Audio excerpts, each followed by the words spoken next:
Hello student, ये है मैथमेट Madhuban exercise 10.2 और अभी इससे पहले जो हमने वीडियो अपलोड की थी वो थी एक्सरसाइज 10.1 की। ये एक्सरसाइज भी पहले एक्सरसाइज की ही तरह है, बस थोड़ा सा डिफरेंट, ठीक है ना। अब यहाँ पे देखो, observe the table given below and find whether x and y vary inversely. उसमें क्या था, एक्स और वाई क्या करते थे, डायरेक्टली वेरी करते थे, और यहाँ पर क्या है, इन्वर्सली, ठीक है ना। तो जैसे ये टेबल दे रखी है, पिछले क्वेश्चन में भी ये टेबल दे रखी थी, लेकिन यहाँ पर ये वेरी करते हैं कैसे, इन्वर्सली वेरी करते हैं।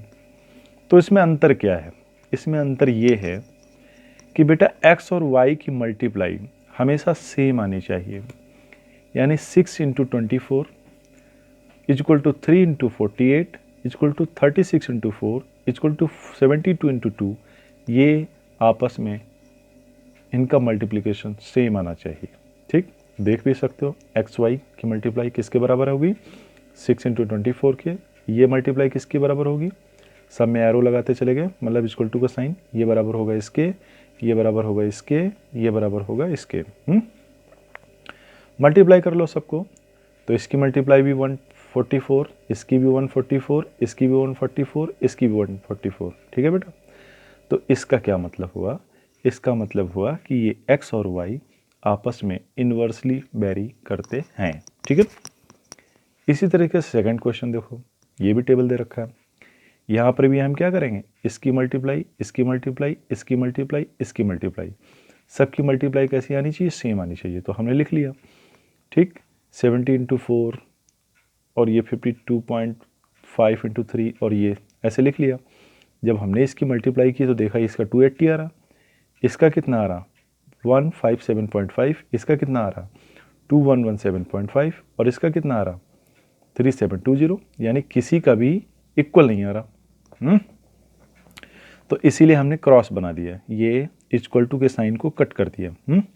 तो अगर यहाँ कट गया है तो ऊपर भी कट कर दो, ठीक, ये भी कट कर दो और ये भी कट कर दो। इसका मतलब ना ये इसके बराबर है, ना ये इसके बराबर है, ना ये इसके बराबर, मतलब कोई आपस में बराबर नहीं है, ठीक है ना। अब देखो, अगर कोई तीन वैल्यू भी आपस में इक्वल आ जाती, मतलब ये तीन इक्वल आ जाते और ये इक्वल ना आता, तब भी ये इन्वर्सली वेरी नहीं होता। अगर इन्वर्सली वेरी करना है तो क्या है कि सबकी मल्टीप्लिकेशन सेम आनी चाहिए पहले क्वेश्चन की तरह, ठीक। जबकि यहाँ पे क्या है, अलग अलग है, इसलिए हम लिखेंगे लास्ट में so x and y not vary inversely, ठीक है ना। अब ये क्वेश्चन दिया पी क्यू, ये 320, P1 N1, यहाँ पे 5 NQ1, यहाँ पे P2 इक्वल टू 6, P2 और यहाँ पे 6। अब क्या करना है, ये जो वैल्यू हैं P1 Q1 P2 इनको निकालना है, ठीक। तो हमें एक बात पता है कि इस क्वेश्चन में ये नहीं पता करना कि ये इन्वर्सली वेरी करते हैं कि नहीं, ये तो दिया है, क्वेश्चन में दिया है कि P and Q very inversely, ये इन्वर्सली वेरी करते हैं, बस हमें इनकी वैल्यू निकालनी। तो अगर ये इन्वर्सली वेरी करते हैं तो इसका मतलब ये हुआ कि इनकी मल्टीप्लाई, इनकी मल्टीप्लाई, इनकी मल्टीप्लाई, इनकी मल्टीप्लाई, सबकी मल्टीप्लाई आपस में क्या होगी, सेम होगी। तो देखो हमने कैसे लिखा है, p q equal to 3 into 20 equal to P1 into 1 into equal to 5 into Q1 equal to P2 into 6। अब क्या करना है हमें, एक बार इस वैल्यू को इसके बराबर कर देना, एक बार इस वैल्यू को इसके बराबर कर देना, एक बार इस वैल्यू को इसके बराबर कर देना, ठीक। अब तुम कहोगे सर इसको इसके बराबर ही क्यों किया, इसको इसके बराबर काहे नहीं कर लेते हैं। तो बेटा जो वैल्यू हमें पता होगी, भाई देखो यहाँ पे दोनों चीज़ें हमें पता है ना। तो यहाँ पे ये वैल्यू जब हमें पता है तभी तो हम दूसरे के साथ कंपेयर करेंगे, तभी तो हमें निकल के आएगा। अब मान लीजिए P1 हम दोनों इन दोनों को इक्वल कर देते हैं, तो यहाँ P1 भी नहीं पता, वहाँ Q1 भी नहीं पता, तो कैसे निकलेगा, है ना। तो इसलिए जो है, जो वैल्यू हमें पूरी पता होती है उसकी कंपेयर हम दूसरे के साथ करते हैं, ठीक है ना। अब हमने क्या बताया, एक बार इसकी कंपेयर इसके साथ करते हैं, तो take 3 into 20 equal to P1 equal to 1, ठीक। तो इधर आ जाएगा 3 2 जा 6 यानी 60, P1 इक्वल टू कितना आ जाएगा 60। अब एक बार इसको और इसको ले लेना, 3 इंटू 20 इक्वल टू 5 Q1, तो क्या आ जाएगा Q1 इसको इधर लिख लो और 320 को इधर लिख दो, ठीक है ना, इससे कोई फ़र्क नहीं पड़ता भाई। ये तराजू की तरह है, ऐसे ऐसे घुमा दो ऐसे करके। तूने वो तराजू नहीं देखा जो हाथ में ऐसे लेकर के तौलते हैं कि लेफ्ट, पूरे लेफ्ट साइड को राइट बना दो, राइट को लेफ्ट बना दो, होता है कि नहीं होता? तो इससे कोई फ़र्क नहीं पड़ता है। पूरा का पूरा वैल्यू, ये पूरी की पूरी वैल्यू हमने इधर लिख ली और ये पूरी की वैल्यू, पूरी वैल्यू हमने इधर लिख ली, ठीक है ना, तो कोई फ़र्क नहीं पड़ता। हाँ ध्यान रखो, अब पता चला कि तुमने 5 को इधर भेज दिया तो फ़र्क पड़ेगा, ठीक है ना, या Q1 को इधर भेज दिया तो फ़र्क पड़ेगा। अगर पूरी वैल्यू को आपस में इंटरचेंज कर देते हो तो कोई फ़र्क नहीं पड़ता। जैसे मैं एग्जाम्पल के लिए लिखता हूँ, यहाँ पे x प्लस वाई इधर लिखा हुआ है और यहाँ पे लिखा है 7 प्लस जेड, मान लो प्लस जेड लिखा है। अब यहाँ पे तुम इधर पूरा 7 प्लस जेड लिख दो, ठीक, और इधर लिख सकते हो x प्लस वाई, दोनों का पाला बदल दिया, इसको इधर इसको इधर। लेकिन यहाँ पे थोड़ा सा ध्यान दो, अगर तुमने सोचा कि हम केवल और केवल 7 को उधर भेज दें, जेड को इधर ही रहने दें, ठीक, तो जब ये इधर आएगा तो ये माइनस का हो जाएगा, ठीक, समझ में आई बात? यानी कि इसका मतलब अगर तुम्हें इंटरचेंज करना है, कोई चीज़ लेफ्ट से राइट, राइट से लेफ्ट भेजनी है, तो अगर पूरी की पूरी वैल्यू, सारी की सारा लेफ्ट राइट में ले आते हो, राइट का सारा वैल्यू लेफ्ट में ले जाते हो, तो कोई फ़र्क नहीं पड़ेगा। लेकिन अगर कोई एक चीज़ उठा करके इधर भेज रहे हो या एक चीज़ उठाकर इधर भेज रहे हो तो फ़र्क पड़ता है, ठीक है ना। तो ये तो हमने तुम्हें ऐसे ही समझा दिया। अब यहाँ पे देखो, जब Q1 की वैल्यू निकालोगे तो 5 अपॉन में चला जाएगा, काट पीट देना, सॉल्व कर देना, Q1 इक्वल टू कितना आ जाएगा 12। इस तरीके से अब हम लास्ट वाली वैल्यू उठा लेते हैं, ये वैल्यू और ये वैल्यू, ठीक है ना। तो ये आ जाएगा 3 into 20 equal to P2 into 6। आप P2 इंटू 6 इधर लिख लो, 3 इंटू 20 उधर लिख दो, P2 की वैल्यू निकालोगे तो 6 अपॉन में चला जाएगा, काट पीट देना, P2 की वैल्यू कितनी आ जाएगी 10, ठीक। आप कहोगे सर ये नहीं आता काटना पीटना, तो बेटा ये बहुत सिंपल चीज़ है, ठीक है ना, कोशिश करा करो। अब क्वेश्चन नंबर बी, मतलब सेकंड का बी पार्ट, ये भी उसी की तरह है, ठीक है ना। ये टेबल दे रखी है और ये पी और क्यू क्या गए हैं, इनवर्सली वेरी करते हैं, यानी इन दोनों की कैलकुलेशन, इन दोनों की कैलकुलेशन, इन दोनों की कैलकुलेशन, इन दोनों की कैलकुलेशन क्या होगी, आपस में सेम होगी। लिख भी दिया हमने, p q equal to 2 into 12 equal to 3 into Q1 equal to P1 equal to 1.5 equal to 332 into Q2। क्या करना है, ये वैल्यू हमें पूरी पता है तो इसको इसके साथ कंपेयर कर दो, फिर इसको इसके साथ, फिर इसको इसके साथ, बारी बारी से। अब लेते जाओ, now take 2 into 12 equal to 3 into Q1, इसको इधर लिख दो, 3Q1 इक्वल टू 2 इंटू 12, ठीक है ना। चाहते तो हम यहीं पे काट देते, 3 1 जा 3 4 जा, है ना, तब भी आ जाता। चलो अपने हिसाब से सॉल्व करना, Q1 इक्वल टू 8 आ गया। अब हमने क्या किया, अब हमने इसको और इसको उठाया, ठीक, तो यहाँ पे क्या है, 2 into 12 equal to P1 equal to 1.5, इसको इधर उठाओ, इस सारी वैल्यू को इधर रखो, इसको वैल्यू को उधर भेज दो, तो P1 equal to P1 into 1.5 equal to 2 into 12, P1 की वैल्यू निकालेंगे तो 1/5 नीचे चला जाएगा, पॉइंट हटाओगे तो ऊपर 0 बढ़ जाएगा, आपस में काट पीट देना, P1 की वैल्यू 16 आ जाएगी। आप फर्स्ट और लास्ट को ले लेंगे, 2 into 12 equal to 32 into Q2, Q2 को वैल्यू निकालेंगे, भाई 32 इंटू Q2 इधर लिख लिया हमने, इतना तो हमने डायरेक्ट ही कर दिया। 32 इंटू Q2 इधर लिख लिया और 2 इंटू 12 इधर रहने दिया।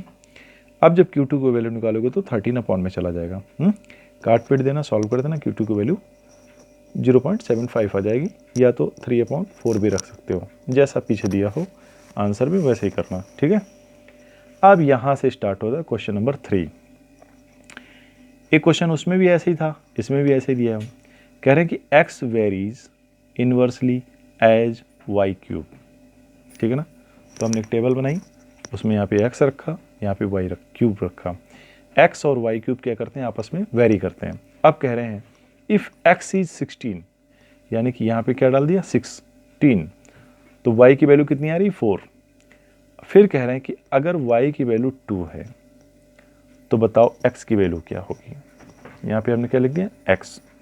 अब तुम्हें पता है कि ये एक्स एंड वाई क्यूब क्या करते हैं, आपस में इन्वर्सली वेरी करते हैं। तो इसका मतलब इन दोनों की मल्टीप्लाई इक्वल टू इन दोनों की मल्टीप्लाई। तो 16 equal into 4 equal to x into 2। X into 2 इधर लिखा, 16 इंटू 4 उधर लिख दिया। एक्स की वैल्यू निकालोगे 2 अपॉन में चला जाएगा, काट पीट देना, 32 आंसर आ जाएगा।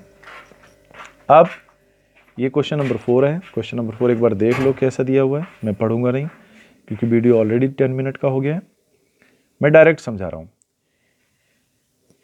एक कार है जिसकी स्पीड कितनी है 60 किलोमीटर पर आवर, तो 2 घंटे में कहीं पहुंच जाती है। अगर हमने कार की स्पीड बढ़ा दी तो बताइए कितनी देर में पहुंचेंगे। ठीक, अब यहां पे देखना 60 ज़्यादा है कि 80 ज़्यादा है, 80 ज़्यादा है, इसलिए हमने एरो क्या किया, नीचे की साइड बनाया। अब इधर देखो, यहाँ पे लिखा 2, यहाँ पे लिखा x, हमें कैसे पता चलेगा कि 2 ज़्यादा आएगा। हमने एरो क्या किया, उल्टा साइड में बनाया, मतलब 2 की तरफ, तो हमें कैसे पता चला कि 2 ज़्यादा आएगा। तो तुम खुद अंदाज़ा लगाओ भाई, अगर तुम 60 की स्पीड से जा रहे थे तब तुम्हें 2 घंटा लग रहा था, अब 80 की स्पीड से जाओगे तो बेटा क्या तब भी तुम्हें 2 ही घंटे लगेंगे, नहीं ना। भाई 60 की स्पीड से जा रहे थे तब कोई डिस्टेंस तुम 2 घंटे में पूरी कर रहे थे, अब तुम 80 की स्पीड से जा रहे हो यानी कि तुम्हें टाइम कम लगेगा, इस 2 से तो कम ही लगेगा ना, इसलिए यहाँ पे 2 ज़्यादा होगा, ऐसे कॉमन सेंस। ठीक, तो हम समझ गए कि ये 2 ज़्यादा आएगा, इसलिए एरो क्या किया, ऊपर लगा दिया। अब यहाँ पर देखो क्या, एक एरो ऊपर है एक एरो नीचे है, तो जब ऐसा कभी किसी क्वेश्चन में बने तो क्या समझ जाना है, समझ जाना है कि ये इनवर्सली प्रोपोर्शन का क्वेश्चन है, ठीक है ना। लेकिन इस क्वेश्चन को सॉल्व करने के लिए ठीक हमें थोड़ा सा बदलाव करना पड़ता है।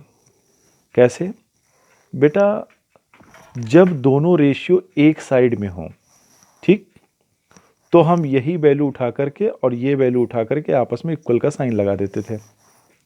लेकिन यहां पे क्या है, यहां पे दोनों एरो अपोजिट हैं, तो हमें क्या करना पड़ेगा, दोनों एरो को एक साइड में लिखकर फिर इक्वल टू का साइन लगाना पड़ेगा। यानी कि पहले हम ये करते थे 2 upon x equal to 16 upon 80 करते थे, अब यहाँ पे क्या करना पड़ेगा, किसी एक को पलट देना पड़ेगा, उल्टा करना पड़ेगा। यानी कि या तो x को ऊपर भेज दो, 2 को नीचे भेज दो, या 80 को ऊपर भेज दो, 60 को नीचे भेज दो, तब बाद में बीच में इक्वल टू का साइन लगाना। तो हमने देखो इसको नहीं चेंज किया, 2 अपॉन एक्स को, इसको चेंज कर दिया, 80 ऊपर ले गया, 60 नीचे ले आया, ठीक, और फिर बीच में इक्वल टू का साइन लगा दिया। ये बात यहाँ पे ध्यान करने वाली है कि इन दोनों वैल्यूओं में से किसी एक को पलटना पड़ेगा, क्योंकि किसी एक को पलटोगे तो दोनों एरो एक साइड में आ जाएंगे। अब देखो हमने 80 को ऊपर भेज दिया, 60 को नीचे भेज देंगे, तो एरो कहाँ चला जाएगा, ऊपर चला जाएगा, तब दोनों वैल्यू क्या हो जाएंगे, तब दोनों के रेशियो आपस में सेम हो जाएंगे। ठीक, अब हमने क्या किया है, यहाँ पर इसको चेंज किया है, ठीक, इसको ऊपर भेजा, इसको नीचे भेजा, तो जरूरी नहीं कि तुम भी यही करो, ठीक है, तुम दोनों में से किसी एक को भी पलट सकते थे। जैसे हमने क्या किया, इसको बदला, इसको नहीं बदला, मतलब इसको चेंज नहीं किया, तो अगर तुम चाहते तो इसको भी चेंज कर सकते थे, ठीक है ना। इसको ऐसे रहने देते 60 अपॉन 80, एक्स ऊपर भेज देते, 2 नीचे भेज देते, तब भी सॉल्व हो जाता, तब भी आंसर यही आता। तो अब बेटा बड़ा आसान है, 0 से 0 काट दिया, क्रॉस मल्टीप्लाई कर दी, एक्स की वैल्यू आ गई 3/2 यानी कि 1.5 आवर, ठीक है। नेक्स्ट क्वेश्चन की बात करते हैं बेटा। ये क्वेश्चन देख लो भाई, बड़ा सा क्वेश्चन है, पढ़ लेना, ठीक। अब रितु साइकिल से स्कूल जा रही हैं, ठीक, at an average speed of 12 kilometre per hour, ठीक, ये स्पीड दे रखी है किलोमीटर पर आवर में, ठीक है। तो समझ गए क्या हो पूछा होगा क्वेश्चन में। अच्छा, तो क्वेश्चन एक बार देख लिया ना, जिसके पास बुक ना हो वो क्वेश्चन भी नोट कर लेगा। अब ये देखो, तो हम डायरेक्ट तुम्हें यहाँ से समझाते हैं कि रितु हैं साइकिल से 12 किलोमीटर पर आवर की स्पीड से स्कूल जाती हैं, तो उन्हें लगता है 20 मिनट।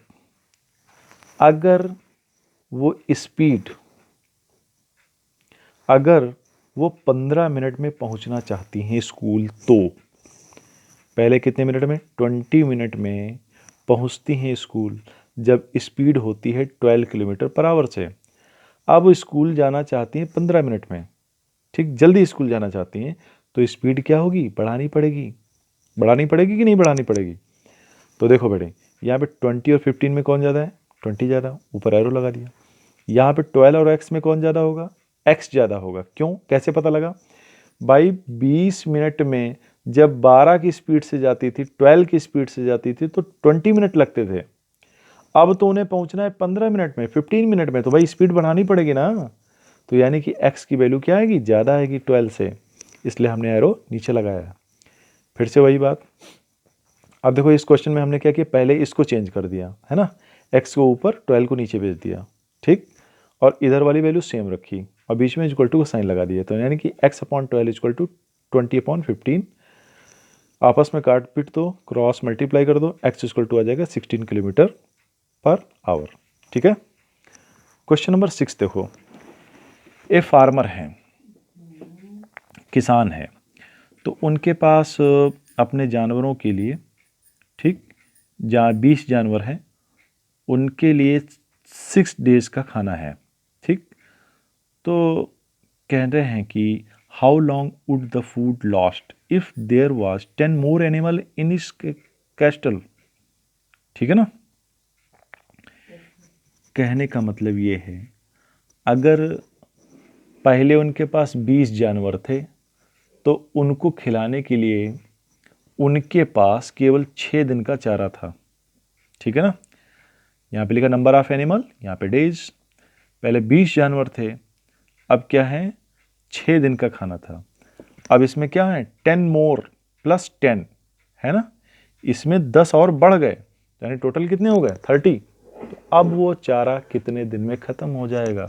भाई ज़्यादा जानवर हैं तो जल्दी खा जाएंगे ना। तो क्या है, 20 और 30 में कौन ज़्यादा? 30 ज़्यादा है। यहाँ पे कौन ज़्यादा होगा? 6 और x में 6 ज़्यादा होगा, क्योंकि जानवर कम थे तो ज़्यादा दिन चलता था, अब जानवर ज़्यादा हैं तो कम दिन चलेगा चारा, है ना। तो हमने क्या करना है, इन दोनों वैल्यूओं में से किसी एक को पलट देना। इसको हमने पलट दिया, 30 को ऊपर 20 को नीचे भेज दिया, इक्वल टू 6/x, बीच में इक्वल टू का साइन लगा दिया, क्रॉस मल्टीप्लाई कर दी, सॉल्व कर दिया, आंसर आ गया 4 डेज। यानी कि अगर 30 जानवर हो जाएंगे उनके पास तो उनका चारा केवल 4 दिन चलेगा। ठीक है ना, 4 डेज ओनली।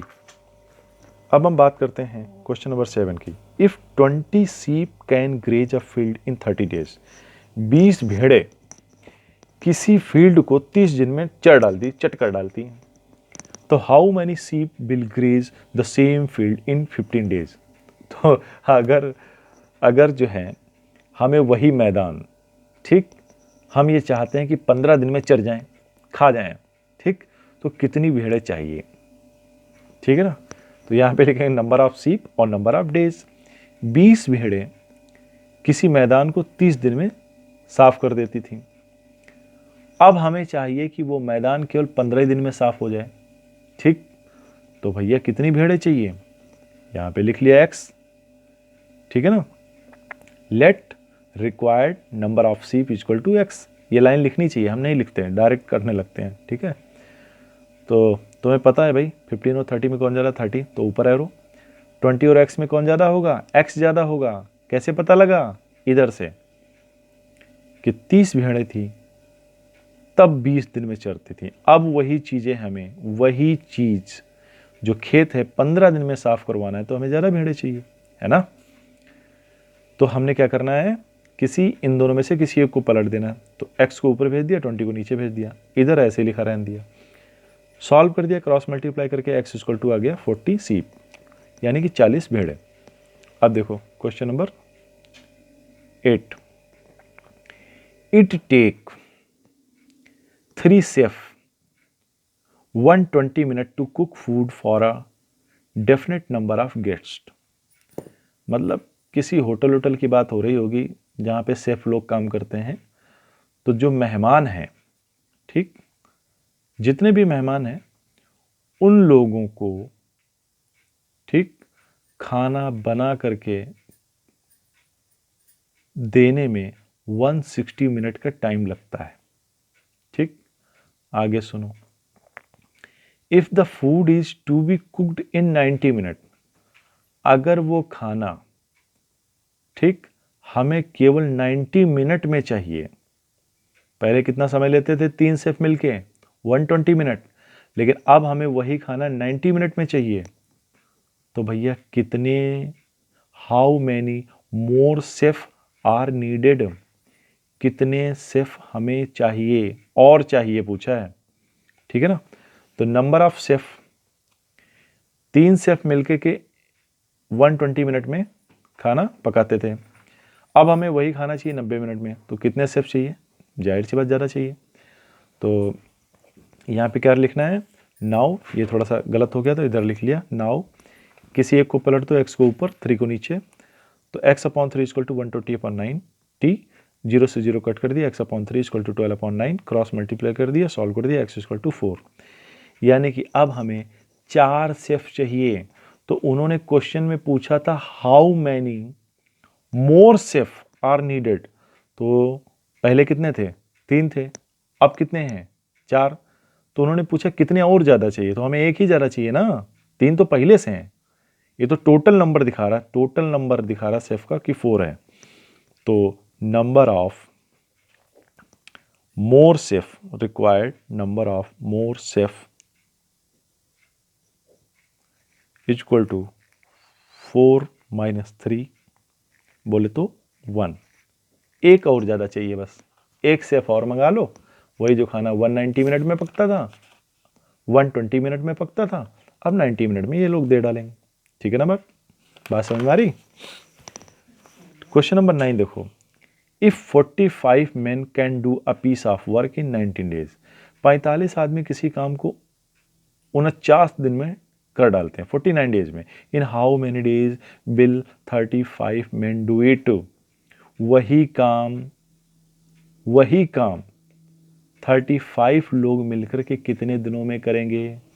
तो देखो बेटा यहाँ पे क्या लिखा हमने, मेन एंड डेज, जब हमारे पास 45 आदमी थे तब उस काम को करने में हमें 49 डेज लगते थे, अब तो आदमी कम हो गए, तो भैया कितने दिन लगेंगे, ज़्यादा दिन लगेंगे ना। 45 आदमी थे तब 49 दिन में करते थे, अब तो 35 ही बचे मात्र, तो काम कितने दिन में होगा, ज़्यादा लेट हो जाएगा ना, यानी ज़्यादा समय लेंगे। तो क्या करना भाई, 35 को ऊपर भेज दो, 45 को नीचे, और इधर ये सेम वैल्यू ऐसे लिखी रहने देगी, क्रॉस मल्टीप्लाई कर दो, सॉल्व कर दो, x की वैल्यू निकालो, 35 अपॉन में चला जाएगा, काट पीट दो, आंसर आ जाएगा 63 डेज। यानी कि जो काम पहले 49 डेज में होता था, अब हमारा वो काम 63 डेज में होगा। ठीक है बेटा। और ये लास्ट क्वेश्चन बहुत इंपॉर्टेंट क्वेश्चन, ठीक है ना। इस क्वेश्चन को हम जब सॉल्व करते हैं तो हम देखो क्या है, एक आर्मी है, ठीक है ना, रेजिमेंट।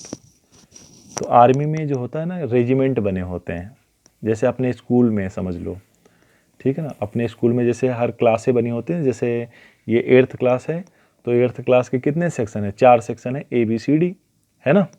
तो उसी तरीके से मान लीजिए रेजिमेंट में क्या होता है, अलग अलग सेक्शन होते हैं, ठीक है ना। तो उसमें क्या होते हैं, हर सेक्शन में कुछ सिपाही होते हैं।